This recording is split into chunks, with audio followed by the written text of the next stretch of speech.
Kasi batai English right correct. Garo onga ba ong geba. Kasi baton ba em English rich person. Garo manni cha geba ba nokma ong geba. Kasi baton kam English useful necessary. Garo nang fel geba ba nang geba.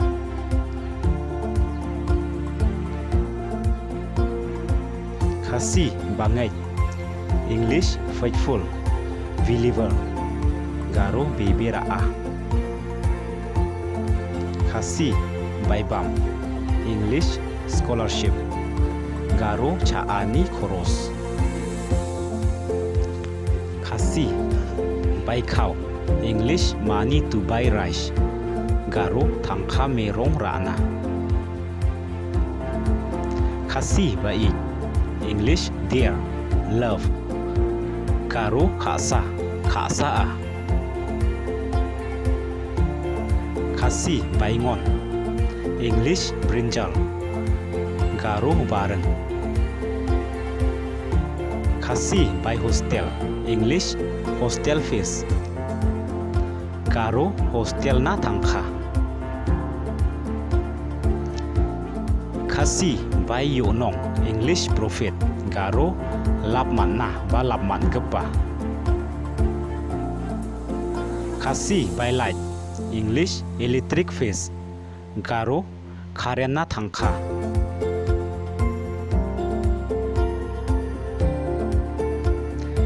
Kasi by lenti English fare traveling expenses.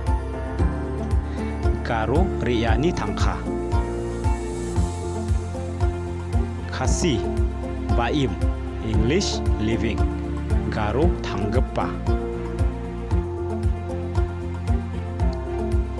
Kasi by musur English custom duty toll tax.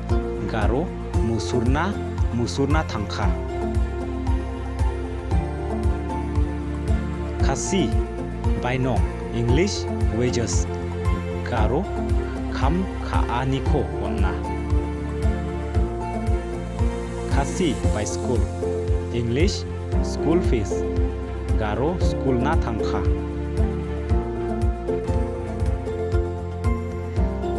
Kasi by sngi English daily wages. Garo salo kam kaani tangka. Kasi by sud English interest. Garo sudni tangka.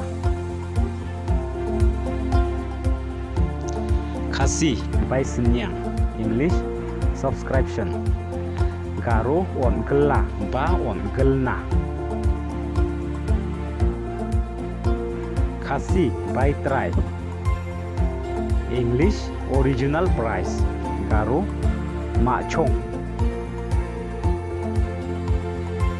Kasi bayong English headache. Garo maksula.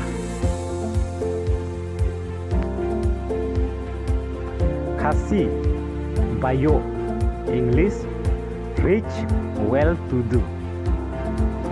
Garo man gepa nokma ong gepa. Kasi pajai pede English lazy. Garo arat gepa ba alsia ba arat prong. Kasi bajan English nearby. Garo sipang.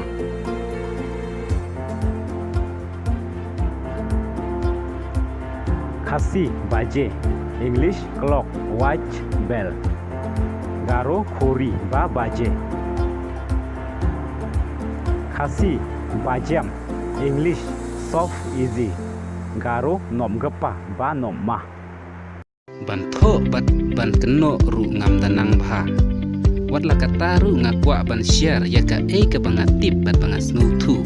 Namar ngam dei unohikai ngam dei ru kino kibala bit labiang ndrekat ka bangatip bat bangas nutu. Dala de ngan share ya pi baro. Sinaba aro kamat na ba angale namme chang precha. Mai no ba angate ski pa mandi bongcha aro namme ka pandra ki wi ka pa masi ka pa mandi bongcha.